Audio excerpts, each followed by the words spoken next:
Hello दोस्तों, नमस्कार, good morning. आपका स्वागत है आपके अपने चैनल बोर्ड एग्जाम प्रिपरेशन में। और आज हम लोग यहाँ पे सीखने वाले हैं माध्य। इसको इंग्लिश में हम लोग इसको हम लोग मीन के नाम से जानते हैं, ठीक है ना। हम लोग यहाँ पे इसको इंग्लिश में मीन के नाम से जानते हैं। और अगर आप हिंदी बोर्ड से अगर एग्जाम देने वाले हैं क्लास 10 के लिए, तो ये क्वेश्चन आपके लिए काफ़ी इंपॉर्टेंट हो सकता है, क्योंकि बोर्ड एग्जाम में अक्सर पूछे जाते हैं। इस प्रकार से आपके पास आंकड़े दे दिए जाएंगे, डेटा दे दिया जाएगा, है ना। और आपसे पूछा जाएगा कि माध्य ज्ञात कीजिए, ठीक है। तो जैसा कि आप देख रहे हैं, आज हमारे पास जो है 18 फरवरी हो चुका है और बोर्ड एग्जाम के लिए काफी कम समय बचा हुआ हमारे पास। तो कुल मिलाकर कह सकते हैं कि प्रॉपर रिवीजन यहाँ पे बहुत जरूरी है। तो हम लोग सेलेक्टिव टॉपिक पे बात करेंगे, ठीक है, कि जिस टॉपिक से डायरेक्टली क्वेश्चंस पूछे जा रहे हैं उस पे हम लोग यहाँ पे डिस्कशन करेंगे, ठीक है दोस्तों। तो आपका जो एनसीईआरटी का चैप्टर है स्टैटिक्स यानी कि सांख्यिकी, चैप्टर नंबर 14 है, उसके बेसिस पे जो सवाल पूछे जाते हैं वो मैं यहाँ पे डिस्कस करूंगा। और ये आज का जो टॉपिक है दोस्तों वो है हमारा माध्य ज्ञात करना, है ना। और माध्य ज्ञात भी किस विधि द्वारा हम लोग आज यहाँ पे करेंगे? प्रत्यक्ष विधि द्वारा करेंगे, ठीक है। यहाँ पे करेंगे प्रत्यक्ष विधि द्वारा माध्य ज्ञात करेंगे। इंग्लिश में इसी को हम लोग बोलते हैं डायरेक्ट मेथड, ठीक है दोस्तों। डायरेक्ट मेथड यानी कि प्रत्यक्ष विधि द्वारा, ठीक है। तो चलिए हम लोग यहाँ पे बिना देर करते हुए हम लोग यहाँ पे सॉल्व करना स्टार्ट कर देते हैं।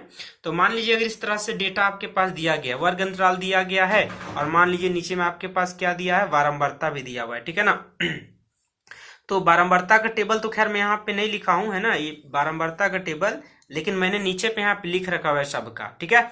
यहाँ पे सिर्फ वर्ग अंतराल दिखाया हुआ है और यहाँ पे आपको एक बारंबारता का भी टेबल बनेगा, ठीक है ना, जो कि हमारे पास गिवन है। तो हालांकि क्वेश्चन वाले में मैंने यहाँ पे नहीं लिख रखा हुआ है, लेकिन सॉल्यूशन मैंने दिखा दिया हुआ है, ठीक है। तो एक एक करके देखना, यहाँ पे स्टार्ट कीजिए कि जो आपका वर्ग अंतराल है उसके आधार पे कैसे आप यहाँ पे क्वेश्चन को सॉल्व करेंगे। बहुत आसान है यहाँ पे, ठीक है। तो चलिए यहाँ पे देखना शुरू करते हैं हम लोग इसका हल। तो इसमें देख लीजिए आप यहाँ पे वर्ग अंतराल यानी कि क्लास इंटरवल सीआई आपके पास दिया गया 65 से लेकर 205 तक दिया हुआ है और 20-20 का अंतर है, ठीक है ना। यहाँ पे कितना अंतर है? 20-20 का अंतर आपके पास, ठीक है। तो बारंबारता आपके पास एफ आई दिया हुआ है। सबसे पहले हम लोग यहाँ पे क्या निकालते हैं? वर्ग चिन्ह निकालते हैं। वर्ग चिन्ह को आप क्या बोलेंगे? क्लास मार्क बोलेंगे इंग्लिश में, ठीक है। इसको आप क्लास मार्क बोलेंगे। शॉर्ट मैंने यहाँ पे सीएम लिख दिया हुआ है। तो बारंबारता की वेन है, एक्साई निकालेंगे। एक्साई निकालेंगे कैसे? उसको निकालने का तरीका क्या है? Lower limit plus upper limit divided by 2, यानी जो का निम्न सीमा हो गया और उच्च सीमा हो गया, दोनों को जोड़ के 2 से डिवाइड कर देना है। तो 65 प्लस 85 डिवाइडेड बाई 2, मैं सामने ही यहाँ पे कर दे रहा हूँ, आप रफ पेज में कीजिएगा यहाँ पे, ठीक है ना। तो दोनों को जोड़ देंगे तो कितना हो जाएगा? 150 और 2 से डिवाइड कर देना, हो गया 75। तो यहाँ पे आ गया वर्ग चिन्ह कितना आ गया? 75, ठीक है ना। तो आपको शब्द में ऐसे ही नहीं निकालना है, ऐसे निकालेंगे तो दिक्कत नहीं, लेकिन ज्यादा टाइम लगेगा, ठीक है ना। तो आपको क्या करना है, यहाँ पे देख लेना कि अंतर कितने कितने का है? 20-20 का अंतर दिख रहा है। 65 से 85 20 का अंतर, 85 से 105 20 का अंतर, उसी प्रकार से 105 से लेकर 125 तक 20 का अंतर, ठीक है ना। तो आपको क्या करना है? सिर्फ एगो को यहाँ पे निकाल देना है ना। तो मैंने क्या किया? 65 plus 85 divided by 2, lower limit upper limit या निम्न सीमा उच्च सीमा, दोनों को जोड़ देना है और 2 से डिवाइड कर देना है, एवरेज ले लेना है ना। तो यहाँ से निकल गया आपका वर्ग चिन्ह। अब देखिए 20-20 का अंतर है तो 20 इसमें बढ़ाते जाइए। तो 75 में 20 बढ़ा देंगे तो 95, 95 में 20 बढ़ा देंगे 115। इस प्रकार से करके पूरा आपका वर्ग चिन्ह। सिंबल क्या होता है इसका? संकेत होता है एक्स आई, ठीक है ना। ऐसा निकल गया आपका, ठीक है। उसके बाद क्या करना है? आपका दोनों का गुणनफल लेना है, यानी बारंबारता एफ आई हो गया और वर्ग चिन्ह एक्स हो गया, है ना। तो दोनों का यहाँ पे गुणनफल लिख देना है। तो 75 गुना 4 कीजिएगा 300 आ जाएगा। 95 गुना 5 कीजिएगा 475। फिर 115 को मल्टीप्लाई कीजिए 13 से। इसी प्रकार मैंने क्या किया? दोनों टेबल को यहाँ मल्टीप्लाई करके यहाँ पे लिख दिया, ठीक है। 135 को मल्टीप्लाई कीजिए किससे? 20 से, इतना आ जाएगा, ठीक है। तो गुना तो हम लोग को आता ही है ना। तो उसके बाद आपको क्या करना है? सारा जो गुणनफल है एफ और एक्स का, यानी वर्ग चिन्ह और बारंबारता का जो गुणनफल का टेबल है उसमें से आपको जोड़ दीजिए। यहाँ मैंने सम लिखा हुआ है, जोड़ दीजिए, ठीक है। जोड़ने के बाद वैल्यू कितना आ गया यहाँ पे? 9320, है ना। 9320 आ गया, ठीक है ना। 9320। उसके बाद आपको सिंपल सा प्रत्यक्ष विधि में क्या करना है? कुछ नहीं, बस दिमाग हल्का सा यहाँ पे कुछ नहीं लगाना है। बस आपको क्या करना है? आपको सम जो आया हुआ है 9320 इतना डिवाइडेड बटा 68, 68 क्या हो गया आपका? सम। पूरा जो फ्रीक्वेंसी दिया है यानी बारंबारता दिया है सबका, इसको जोड़ देंगे। इसको एन भी आप लिख सकते हैं, इसी को आप लिख सकते हैं समेशन ऑफ एफ आई लिख सकते हैं, ठीक है ना। तो यहाँ आपके पास फॉर्मूला होता है समेशन किसका? जोड़ गुणनफल का, और जोड़ किसका? फ्रीक्वेंसी यानी बारंबारता का, ठीक है। तो इसको आपको काट देना है। तो आपको 68 से डिवाइड करने के बाद कितना आ गया 137.05 इकाई। ठीक है, इकाई यानी कि यूनिट हो गया। आपका यूनिट नहीं पता है तो यूनिट लिख दीजिए, कोई भी यूनिट होगा सब मान्य होगा यहाँ पे। ठीक है ना, क्योंकि हमको पता नहीं है सेंटीमीटर है, टेम्परेचर है, क्या दिया हुआ है हमको नहीं पता, बस डेटा दिया, आंकड़ा दिया है, तो हम लोग यूनिट लिख देंगे, कोई भी यूनिट आएगा आंसर में आ जाएगा। ठीक है, तो उम्मीद करता हूँ कि सवाल पहला समझ में आ चुका है, कोई दिक्कत यहाँ तक नहीं। तो हमारा माध्य कितना निकल गया 137.05, 137.05। ठीक है ना। अब दूसरा सवाल भी आप यहाँ पे देख लीजिए, है ना, ताकि आपका प्रॉपर रिवीजन हो जाए। मेरा इस वीडियो को बनाने का एकमात्र मकसद क्या है कि आपको टॉपिक से परिचित करा दिया जाए, किस टॉपिक से सवाल आ रहे हैं, है ना, और इसको आप निकालना अगर भूल गए होंगे तो फटाक से आपका रिवीजन हो जाएगा। ठीक है, चलिए दूसरा सवाल भी देख लीजिए आप यहाँ पे। जैसे आप यहाँ पे दूसरा सवाल देखेंगे ना तो आपको आसानी से यहाँ पे जो बातें समझ में आ जाएगी। ठीक है, तो चलिए हम लोग यहाँ पे शुरू कर देते हैं एक एक करके। आप यहाँ पे पहला सवाल तो आपका पास हो ही गया यहाँ पे। ठीक है ना, आप यहाँ पे दूसरा क्वेश्चन यहाँ पे देख लीजिए। ठीक है, तो अगर मान लीजिए पहला क्वेश्चन में जरा सा भी कंफ्यूजन है तो कंफ्यूजन सारा आपका दूसरा क्वेश्चन में क्लियर हो जाएगा। ठीक है ना, तो सेकंड क्वेश्चन देख लीजिए, निम्न आंकड़ों का माध्य ज्ञात करना है। माध्य यानी कि मीन ज्ञात करना है। ठीक है ना, तो इसको भी मैंने क्या किया, प्रत्यक्ष विधि से यानी कि डायरेक्ट मेथड से ही बनाया है। यहाँ पे देख लीजिए, डायरेक्ट मेथड यानी प्रत्यक्ष विधि से बनाया हुआ है। आपका वर्ग अंतराल दिया हुआ रहता है ना, यानी क्लास इंटरवल CI, और बारंबारता यानी कि फ्रीक्वेंसी दिया हुआ रहता है, F से हम लोग डिनोट करते हैं, इसको दिखाते हैं। ठीक है, तो ये दिया हुआ है, आपको यहाँ पे भी निकालना है माध्य। तो आपको सबसे पहले यहाँ पे क्या करना है, दिए गए वर्ग अंतराल के आधार पे आपको यहाँ पे क्या करना है, वर्ग चिन्ह लिखना है। तो क्लास इंटरवल देख लीजिए 5 से शुरू हुआ है। ठीक है ना, 5 से शुरू होकर 65 तक गया हुआ है। ठीक है, 5-5 का अंतर है तो डिफरेंस यानी अंतर की, सॉरी 5-5 नहीं 10-10 का अंतर है। ठीक है ना, 5 से 15, 15 से 25, 25 से 35, 10-10 का अंतर है। ठीक है, तो आपको क्या करना है, lower limit plus upper limit. तो यहाँ पे क्या करेंगे, 5 + 15 डिवाइडेड बाई 2, तो हो गया 20/2, यानी कितना हो गया 10 हो गया। ठीक है, तो पहला वर्ग चिन्ह कितना निकलेगा, 10 निकलेगा। और 10-10 का अंतर है तो 10-10 अंतर करते जाइए, 10, 20, 30, 40, 50, 60 इस तरीका से आ जाएगा, है कि नहीं। अब बारंबारता आपका यहाँ पे दिया हुआ है ही, तो बारंबारता हमने यहाँ पे लिख दिया हुआ है। ठीक है, और सारे बारंबारता का जोड़ के हम लोग क्या लिखते हैं, n लिखते हैं। इसी को हम लोग क्या लिखते हैं, समेशन ऑफ Fi लिखते हैं। ठीक है ना, और उसी प्रकार को क्या करना है आपके, वर्ग चिन्ह और फ्रीक्वेंसी बारंबारता का गुणनफल, तो 10 × 60 हो गया। 20 से गुना कीजिए 11 को 220, 30 से गुना कीजिए 21 को 630। इसी प्रकार से आपको बस गुना कर देना है और लास्ट में आपको क्या करना है, यहाँ पे जोड़ देना है। ठीक है ना, तो आपका हो गया समेशन ऑफ Fi × Xi वाला। ठीक है, तो 2830 आ गया।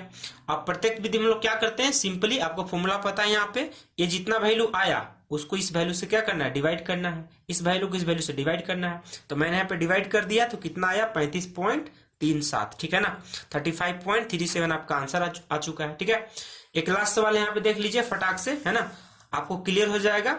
और मैं अगला वीडियो जब लाऊंगा ना तो उसमें इसका दूसरा पग विचलन विधि होता है, स्टेप डेविएशन मेथड, वो भी लाऊंगा।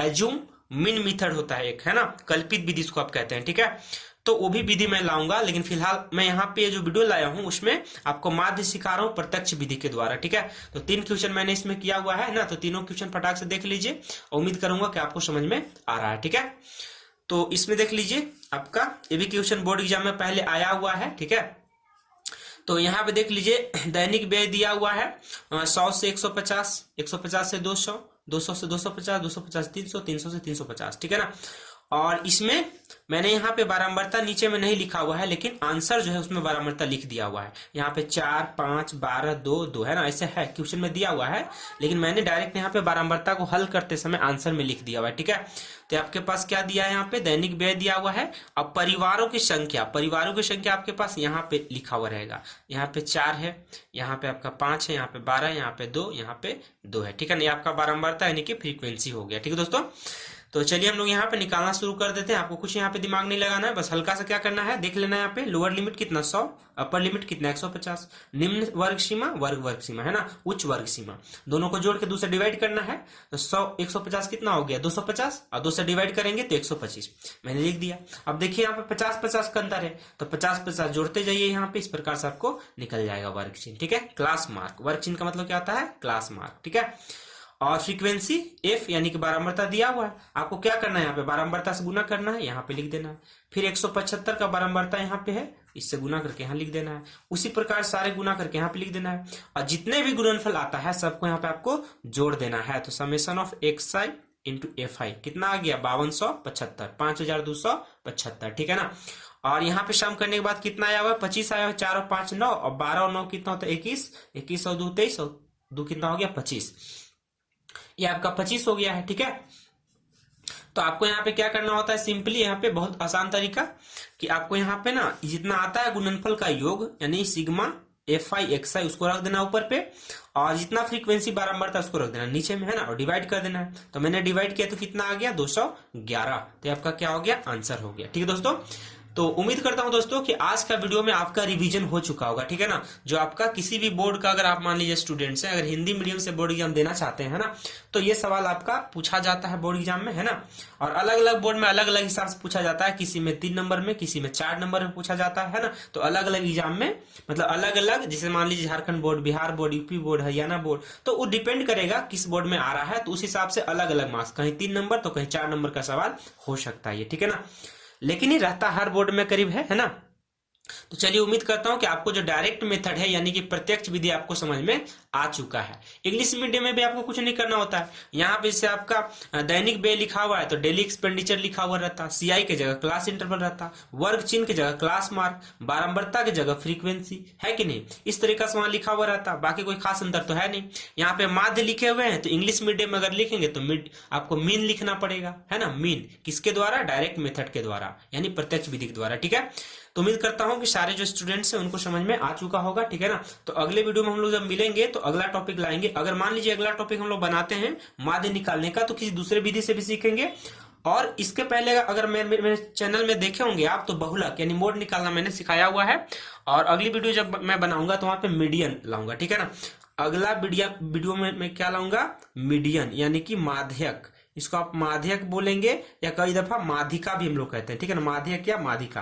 तो अगला वीडियो में मैं यहाँ पे लाऊंगा आपके लिए मीडियन या माध्यिका से संबंधित सवाल। वो सवाल इंपॉर्टेंट होंगे क्योंकि वो सवाल लाऊंगा जो बोर्ड एग्जाम में पहले आया हुआ होता है, ठीक है ना। तो इससे क्या होगा कि आपको पता भी चल जाएगा कि पहले किस प्रकार सवाल बोर्ड एग्जाम में आए हुए हैं, और दूसरी बात आपको ये भी पता चल जाएगा कि हम लोग निकालते कैसे हैं। अगर आप भूल गए होंगे तो रिविजन हो जाएगा आपका। तो इस वीडियो को बनाने का मेरा सिर्फ एकमात्र पर्पस है, उद्देश्य क्या है कि आपका रिवीजन करा दूं, ठीक है दोस्तों।